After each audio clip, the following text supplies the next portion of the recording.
Joining us now, a cybersecurity analyst, Nick Powers, is back. Nick, welcome in. Thanks for being here. Hey, thanks for having me, JT. Yeah, we have certainly seen that the capabilities do exist with powerhouses like China and Russia and the United States and others to be able to lock into some of these grids and, get into the cyber mess and create problems and wreak havoc. We just saw it recently with the Russians and some of the situations happening in Ukraine where they are, messing with cyber attacks.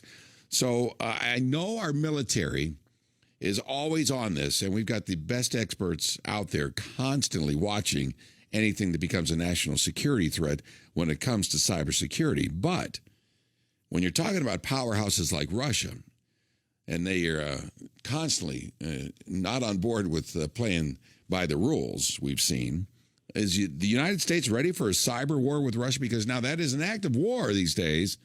If in fact there is a cyber attack on, major networks and grids in countries, right?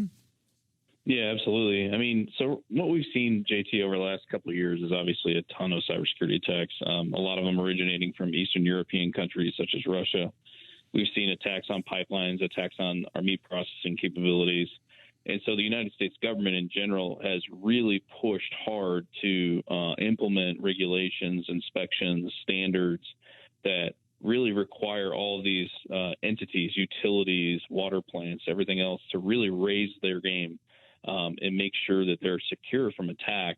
Additionally, they've increased resiliency requirements, so backup systems and things like that. Mm-hmm. And recently, today, or really the last couple of days, the Senate passed the Strengthening American Cybersecurity Act, which is 100% dedicated to protecting our infrastructure.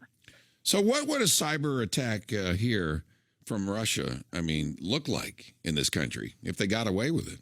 Well, there's a lot of different vectors they can take, right? So the pipeline attack was Russian origin. The SolarWinds attack, which was an infrastructure attack, so a backdoor into everybody's technology operations, was orchestrated through a Russian attack. At least that's what it all seems. The evidence pointing to that. So there's different angles that they can take to really get into our systems. Additionally, though, we're also seeing a ton of just private citizens like you and I, JT, that are getting attacked by ransomware, which is usually originating from Eastern Europe. So there's a lot of different angles that they can take. What about banks? Could it, theoretically shut them all down? We couldn't get the money? I don't know about shutting them all down for sure, JT. In the last couple of weeks, obviously, during this Ukrainian crisis, we've seen significant cyber attacks inside of the Ukraine, especially targeting their financial institutions and healthcare institutions.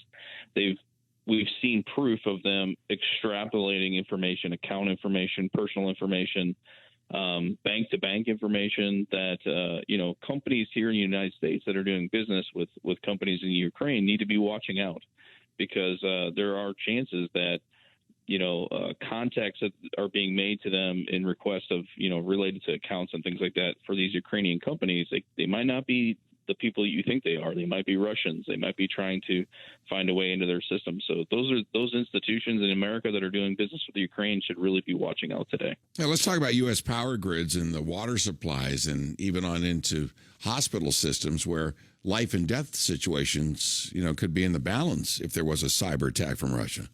Yeah, in general, right, these are all what we call soft targets. We've seen significant cybersecurity attacks on all avenues of these types of places. We've seen hospitals locked down. We've actually, here in St. Louis, where I'm at, we've seen local municipal police departments completely lose all of their systems as a result of attacks.